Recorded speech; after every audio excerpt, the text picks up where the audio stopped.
Have you ever asked yourself what you are really living for? Have you ever paused in the middle of a busy day and felt the subtle ache of meaninglessness beneath all your responsibilities? Welcome back to the channel. Today we're diving deep into one of life's most urgent and often ignored questions: what is the purpose of our life? What are we really striving for? And is all our effort leading us toward fulfillment, or simply spinning us further away from it? In this video, we're not going to give you cliché answers. We're not going to pretend that money, status, or even happiness are enough to satisfy the depth of your existence.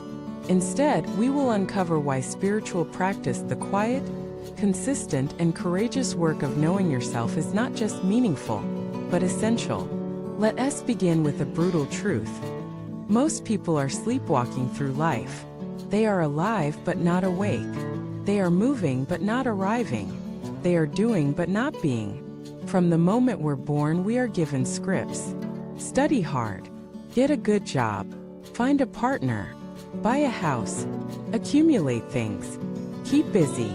Retire. And then what? No one tells you what to do when your soul starts whispering, "Is this all?" And that whisper can become a roar in moments of crisis. When someone you love dies. When your health collapses. When the job you depended on disappears. When a quiet moment makes you realize you've built a life, but not necessarily a self. This is where spiritual practice enters. Not as a hobby, not as a luxury, but as the most honest response to life's deepest questions. Spiritual practice means turning toward yourself. Not the surface self, not the image, but the core. It means sitting with your fears, meeting your pain, releasing your masks, listening to the silence, and in doing so, discovering that beneath all the layers of striving and identity, there is something spacious, still, and utterly trustworthy. This is what you're living for, not just to survive, but to remember. Not just to succeed, but to awaken. Let us get more concrete. A man once chased wealth for 20 years.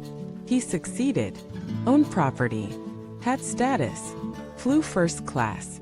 But in a moment of quiet honesty, he confessed, "I feel like I've built a golden cage. I have everything I wanted and I feel trapped." He began practicing meditation not as an escape, but as an investigation. Slowly, he discovered that the joy he sought was not in the next deal, but in the stillness he avoided.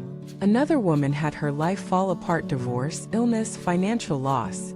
Everything she identified with was stripped away. She turned to spiritual practice because she had nowhere else to go. But in that surrender, she found a strength she didn't know existed. She said, "For the first time, I'm not building my life on sand." These stories are not rare. Behind the facade of busyness, many people are quietly searching. And they are not weak. They are not lost. They are brave. Because it takes courage to stop running. It takes courage to sit down and ask, "Who am I without my roles? What matters when everything is gone?" Spiritual practice is not about becoming someone else. It's about unbecoming what you're not. It's about peeling away the conditioning, the fear, the ego, and what remains is real. That realness is what we're all longing for. That's why even the most skeptical person, when they hear a genuine teaching or meet someone who radiates peace, feels something stir inside. Because the truth has a frequency, and deep down we remember it. But here's the challenge: spiritual practice is not instant. It's not flashy. It doesn't promise quick fixes or constant highs. It's work. Deep, invisible work. It requires consistency, patience, sincerity. It asks you to keep showing up, even when you don't feel like it. But what you gain is not just relief, it's transformation. You begin to feel a quiet joy that doesn't depend on circumstances. You begin to make choices from clarity, not compulsion. You begin to love more, need less, and trust life. And most importantly, you stop living someone else's life. You begin to live your own. This is why spiritual practice is the most honest answer to the question, "What am I living for?" Because every other answer changes. Jobs change. Relationships change. Bodies age. Fortunes rise and fall. But awareness, the presence that watches all this, is constant. And to live for that awareness is to live for what's real. That doesn't mean abandoning the world. It means entering it more fully. When your life is rooted in practice, everything becomes sacred. Washing dishes becomes a prayer. Speaking to your child becomes a transmission of love. Failure becomes a teacher. Success becomes a responsibility. And death becomes a doorway, not a wall. This is the shift.